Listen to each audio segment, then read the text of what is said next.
Okay, don't know what day this is in the project, but trim is painted at the top, and Michael is putting the coat on the walls.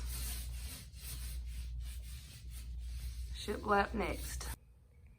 Okay, y'all, Michael's been working on cutting the shiplap for the walls and touching up some spots. We bought this from Lowe's, but he is having to do some touch-up painting with this, so he's currently in the process of doing that and getting a few pieces on the wall. I'll show you that video in just a minute.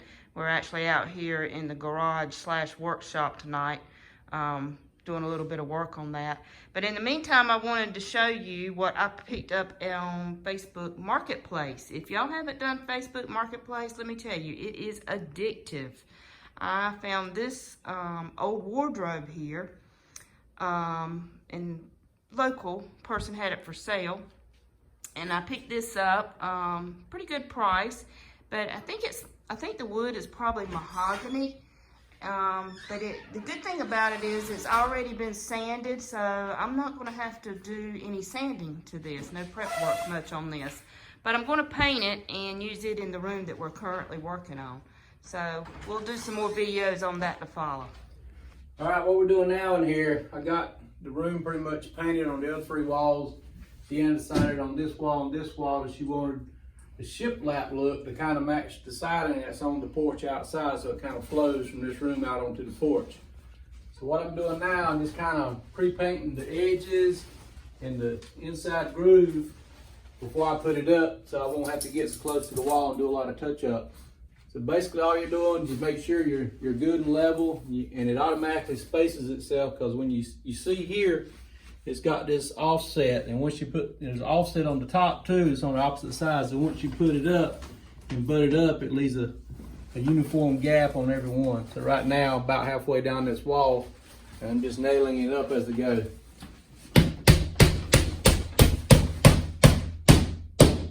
You don't want to hit it too hard, or mar it and scar it, which I have a bad habit of doing.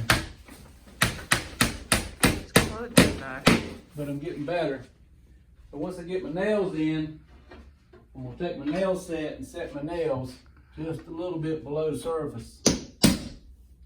That way we can come back with a little bit of paintable filler, fill the holes and sand them smooth. That way when you paint it, you'll be able to see the nails. All right, y'all, we got the shiplap up. We got it up on both walls. And what I did, I put some trim around where the electrical outlets were on both walls. And now, once I got the shiplap up, I went back with my nail set and I set all the nails. And now I'm going back over all the nail holes and putting them up. And after they dry, I'll sand them lightly.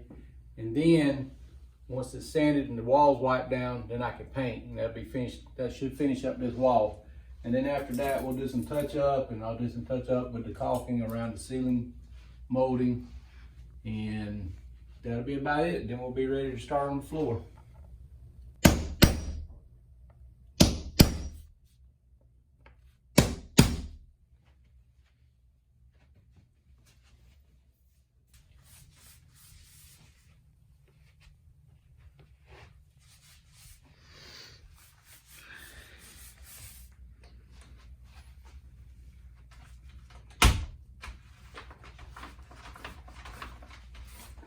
Paint's going up.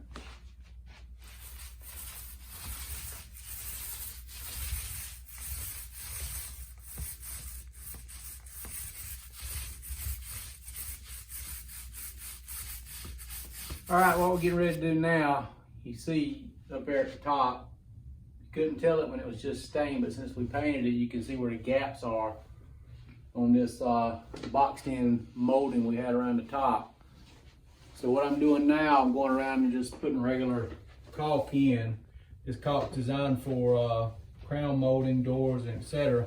It's crack proof and it's got flexibility, so should be pretty good. I mean, it's got like a 60-year guarantee. You can paint it within 30 minutes. It won't shine, it's waterproof, all that good stuff.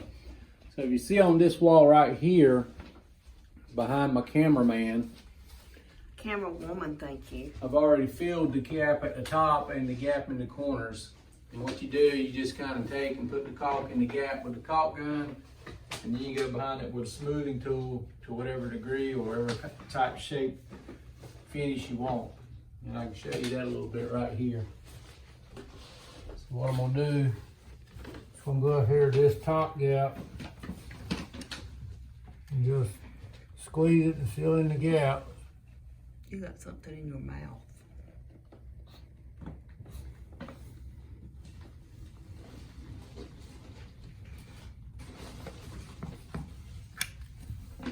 And then I always take the pressure off my caulking gun so my caulk don't leak out.